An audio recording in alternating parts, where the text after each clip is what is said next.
और देखिए, भाजपा के पूर्व प्रदेशाध्यक्ष और चित्तौड़गढ़ के सांसद सीपी जोशी सिरोही जिले के रेवदर पहुंचे और जहां कारोटी चौराहे पर उनका जोरदार स्वागत किया गया। भाजपा किसान मोर्चा के जिला उपाध्यक्ष अजीत सिंह निम्बोड़ा के नेतृत्व में दर्जनों युवा किसानों ने जोशी का फूल माला और साफा पहनाकर स्वागत अभिनंदन किया। सीपी जोशी सभी कार्यकर्ताओं से मुलाकात कर नंदगांव केसुआ पहुंचे, जहां चातुर्मास कर रहे संत अवधेश चैतन्य महाराज के दर्शन कर आशीर्वाद लिया।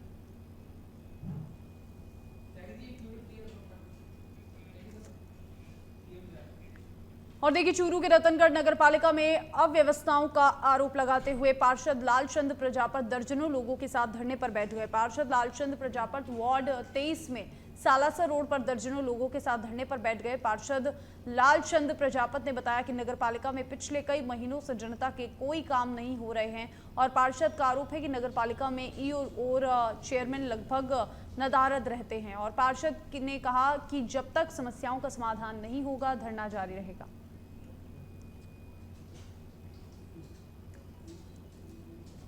कि बार बार हम नगर पालिका अवगत कराते हैं चेयरमैन साहब को, ईओ साहब को, लेकिन हमारी सुनवाई नहीं होती। एक तो संगम बिहार का पानी यहाँ गाल रही है, सबसे बड़ी समस्या वो हमारी, उसके निजात के लिए हम धरने पे बैठे, अनिश्चितकालीन धरने पर रहेंगे यहाँ पे जब तक हमारा समाधान नहीं होगा। लोगों के पट्टे हैं और भी कई काम है, लाइटें, छोटे छोटे काम है, लाइटें काम, हमारी सुनवाई होती नहीं है। नगर पालिका जाते तो ईओ साहब मिलते नहीं है, चेयरमैन साहब मिलते नहीं है, कोई मतलब ही नहीं है। बिल्कुल एसडीएम साहब को ज्ञापन दिया है, मुख्यमंत्री जी को हमने ज्ञापन भेजा है, कलेक्टर साहब को भी हमने ज्ञापन दिया है पूरे। देखिए, खबर खैरतल के तिजारा से है, जहां पर राजकीय बालिका उच्च माध्यमिक विद्यालय में राष्ट्रीय खेल दिवस पर बालिकाओं ने बढ़ चढ़कर हिस्सा लिया। प्रधानाचार्यों ने बताया कि राष्ट्रीय खेल सप्ताह के तहत तृतीय दिवस पर सभी बालिकाओं ने बढ़ चढ़कर भाग लिया है, जिसमें दौड़, खो खो और अन्य गेम्स खिलाए गए।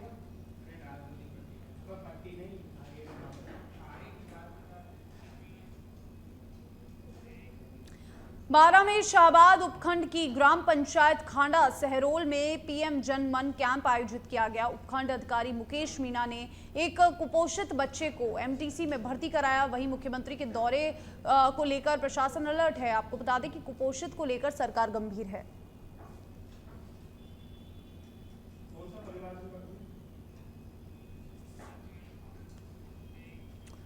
और देखिए, केकड़ी से खबर है, हिंगोनिया ग्राम के पास डाई नदी की रपट में 2 युवकों के बहने का मामला सामने आया। एसडीआरएफ सिविल डिफेंस की टीम को रपट की कुछ दूरी पर मिला एक युवक का शव, बडला निवासी जयपाल का मिला शव। दूसरे की तलाश जारी है। बुधवार को रपट पार करते समय हुआ था हादसा और बुधवार से बचाव दल कर रहा था दोनों युवकों की तलाश। बड़ी खबर आपको बता दें, डाई नदी में युवकों के बहने का मामला, रपट की कुछ दूरी पर मिला एक युवक का शव, दूसरे की तलाश अभी भी जारी।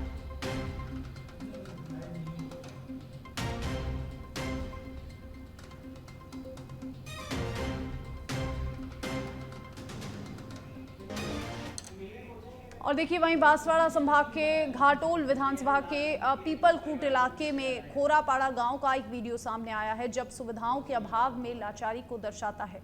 जब एक महिला को चारपाई पर लेटाकर पहाड़ के संकरे और पत्थरीले से रास्तों से 3 किलोमीटर दूर जिला अस्पताल में भर्ती कराया गया।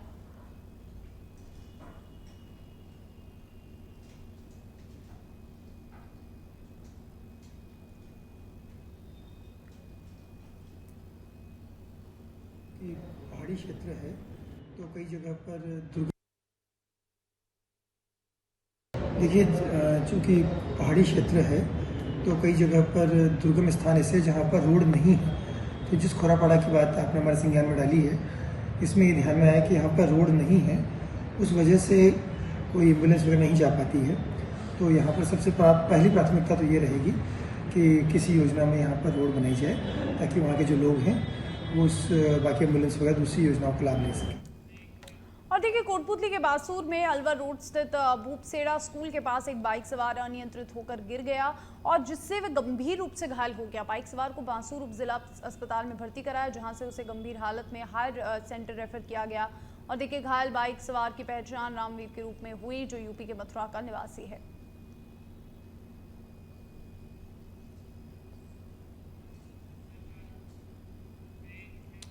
और देखिए, अब खबर हनुमानगढ़ से है, जहां पर समर्थन मूल्य पर फसलों की खरीद की मांग को लेकर किसानों ने जिला कलेक्ट्रेट पर प्रदर्शन किया। मुख्यमंत्री के नाम जिला कलेक्टर को ज्ञापन सौंपा। प्रदर्शनकारी किसानों ने समर्थन मूल्य पर धान और मूंग और बाजरा की फसल समय अनुसार खरीदने की मांग रखी है। साथ ही मूंगफली खरीदने के लिए जिले में खरीद केंद्र बनाने की मांग रखी। इस दौरान किसानों ने कहा कि सरकार हर साल देरी से फसल खरीद करती है, जिससे किसानों को आर्थिक नुकसान होता है। किसानों ने कहा कि अगर 10 सितंबर तक उनकी मांगें नहीं मानी गई तो किसान जिले भर में बड़ा प्रदर्शन करेंगे।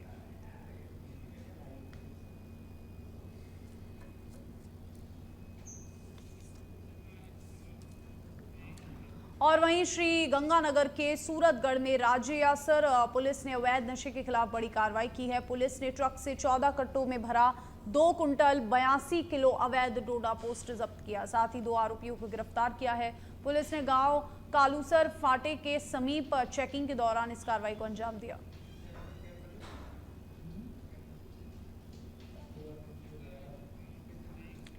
और देखिए अब खबर नीमका थाना से है, जहां पर सदर पुलिस और जिला स्पेशल टीम एवं साइबर सेल ने बड़ी कार्रवाई की। ओल्ड कॉइन कंपनी के नाम से फेसबुक पेज बनाकर धोखाधड़ी करने वाली गैंग का खुलासा किया। फर्जी विज्ञापन डालकर लोगों को ओल्ड कॉइन खरीदने का झांसा देते थे।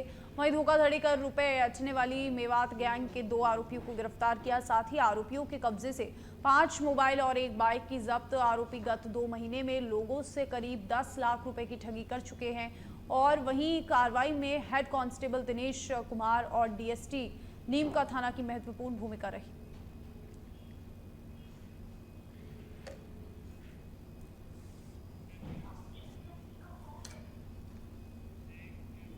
भरतपुर के एक निजी अस्पताल में महिला की मौत के बाद परिजनों ने हंगामा कर दिया। मृतका की बॉडी को लेकर परिजन धरने पर बैठ गए। सूचना पर सीओ ग्रामीण और कोतवाली थाना पुलिस मौके पर पहुंचे और समझाइश कर मृतका के शव को पोस्टमार्टम के लिए आरबीएम अस्पताल की मोर्चरी में लेकर पहुंचे। लेकिन पुलिस ने जब मामला दर्ज नहीं किया तो मृतका के परिजन बड़ी संख्या में वापस दोपहर को निजी अस्पताल पहुंचे, जहां पर शव को अस्पताल परिसर में रखकर हंगामा किया। वहीं मामले में जिंदल अस्पताल के चिकित्सक डॉक्टर लोकेश जिंदल का कहना है कि महिला हमारे अस्पताल गंभीर हालत में भर्ती हुई थी। महिला की तबीयत देखने को ऑपरेशन किया गया। देखने के बाद बच्चा विकलांग था, उसे बचाने के प्रयास किए गए लेकिन उसकी मौत हो गई।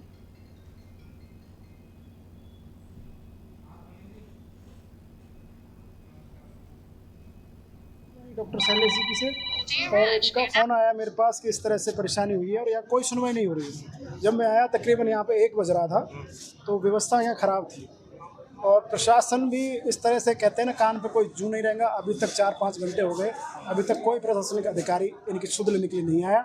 मैं आया हूँ, जब मैंने अपनी लैब चलाई है, लोगों को बुलाया है, इनके गांव से भी लोग आए हैं। तो सबसे बड़ी बात यह है कि जो इन्होंने मौत के बाद भी लूट का खेल जो मचा रखा है ना, और ये पहली मौत नहीं है इसमें। जिंदल हॉस्पिटल में पहली मौत नहीं है। मैं पिछले 10 साल से यहाँ रह रहा हूँ, तकरीबन 25 मौत इसमें हो चुकी है।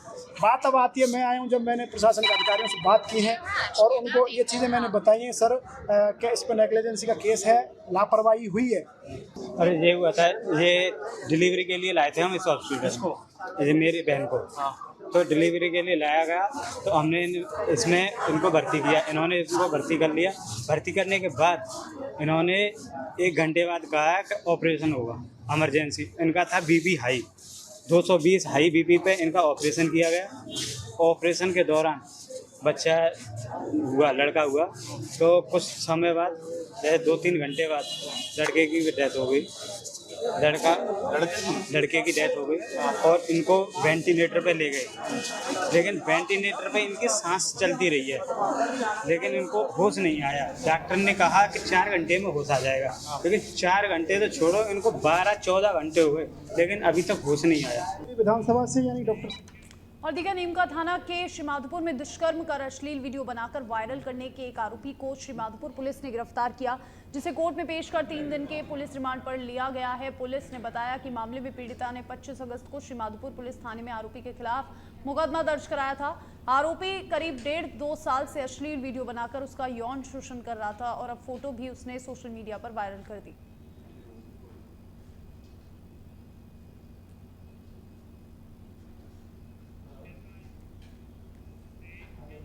और देखिए सीकर के दाता रामगढ़ में घर में घुसकर युवक और युवती पर जानलेवा हमला कर लहूलुहान करने के मामले में पुलिस ने कार्रवाई की। पुलिस ने कार्रवाई करते हुए 2 आरोपियों को गिरफ्तार किया। थाना अधिकारी ने बताया कि पुलिस ने जान से मारने के प्रयास करने सहित विभिन्न धाराओं में मामला दर्ज कर अनुसंधान किया और विशेष टीम गठित कर आरोपियों को गिरफ्तार कर लिया है।